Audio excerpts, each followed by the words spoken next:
acredito que filosofar não é somente demonstrar, comprovar uma tese por meio de uma argumentação apodítica, isso é, que exibe uma necessidade lógica.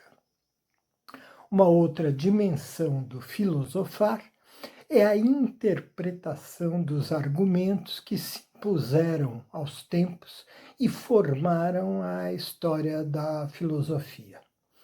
Interpretar um grande argumento é uma forma de esclarecer as novas gerações acerca do seu significado, de apresentá-lo com clareza a um novo público e de trazê-lo para um novo contexto social e histórico, mas, ao mesmo tempo, é uma forma de refiná-lo filosoficamente, verificando todas as suas implicações e assimilando a ele conhecimentos posteriores à sua formulação, conhecimentos esses que vão inexoravelmente se ampliando ao longo do tempo.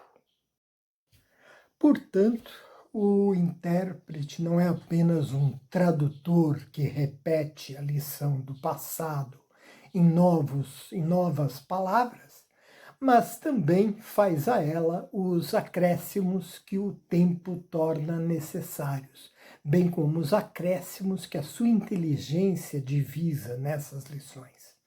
É o que tenho percebido na obra do padre e filósofo Leonel Franca, sem dúvida um grande intérprete e, portanto, um grande filósofo, nesse sentido em que estou colocando.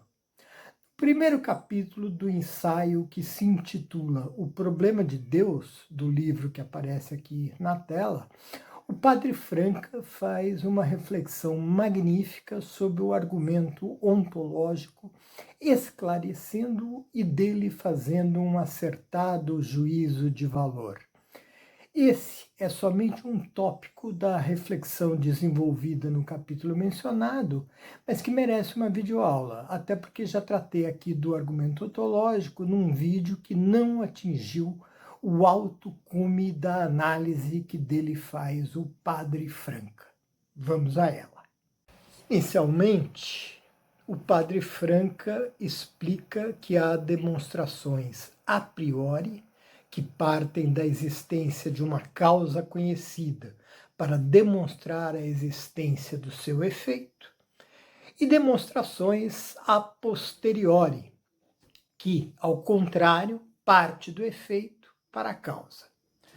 A demonstração a priori é evidentemente impossível para Deus, que se existe, não tem causa, pois é a causa primeira, o ser primeiro, que não pode ter razão ontológica anterior que lhe condicione a existência.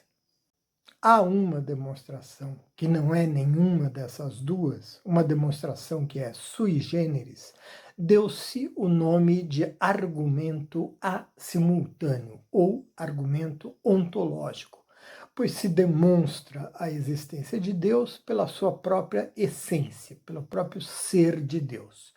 Ontológico vem do grego on, passando pelo latim ens, para chegar em português a ser ou ente. O ponto de partida do argumento ontológico é uma ideia de Deus. Portanto, não partimos de uma realidade objetiva, extramental, exterior à mente, mas de um fenômeno psicológico, isto é, a ideia, a representação mental de um ente, no caso, a ideia de que Deus é o maior, o ser maior de todos, acima do qual não pode haver nenhum outro. Então veja, nós estamos trabalhando com a ideia de Deus, ou com uma ideia de Deus, a de Deus que é o ser maior do que todos os outros, acima do qual não pode haver nenhum outro.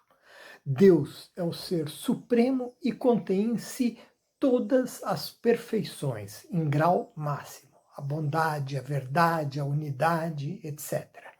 A existência psicológica dessa ideia é inegável, o próprio ateu, quando nega a existência de Deus, pressupõe essa ideia, a de um ser sumamente perfeito que ele nega existir.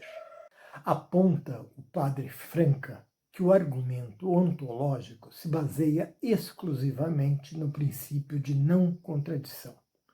Se não existisse, Deus seria e não seria, ao mesmo tempo, esse ser mais perfeito, pois lhe faltaria uma perfeição que é a maior e melhor de todas, a existência, o que é, em termos lógicos, um contrassenso. O argumento nos demonstra, assim, que não podemos conceber Deus senão como existente. A existência faz parte da própria natureza da ideia de Deus.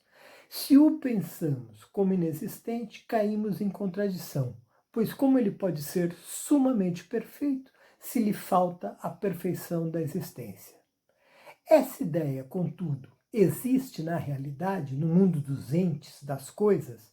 Isso o argumento não demonstra, porque ele se situa exclusivamente no âmbito lógico, no âmbito das ideias, do pensamento. O argumento ontológico, portanto, padece dessa inconsistência.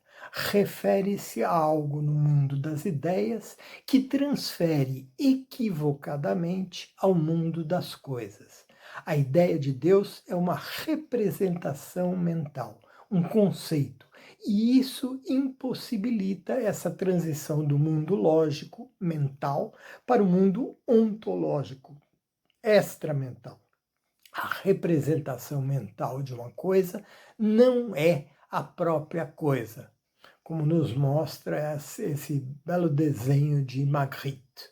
Assim, para o padre Leonel Franca, o argumento ontológico é interessante e útil para esclarecer a ideia de Deus, para apurar-lhe o conceito exato, para evidenciar, por exemplo, a unidade indissolúvel entre a essência e a existência de Deus. Mas é ineficaz para comprovar a existência necessária do ente que essa ideia representa. Com brevidade e clareza, o grande intérprete expôs 1. A base do argumento ontológico, ou seja, o princípio de não contradição. 2. O motivo que o deixa sem validade, a transição ilegítima do âmbito lógico para o ontológico. E 3. O seu valor ou utilidade filosófica, o refinamento lógico da ideia de Deus. Simples assim. Gostou do vídeo? Não esqueça, dê o seu like, assine o canal, toque o sininho.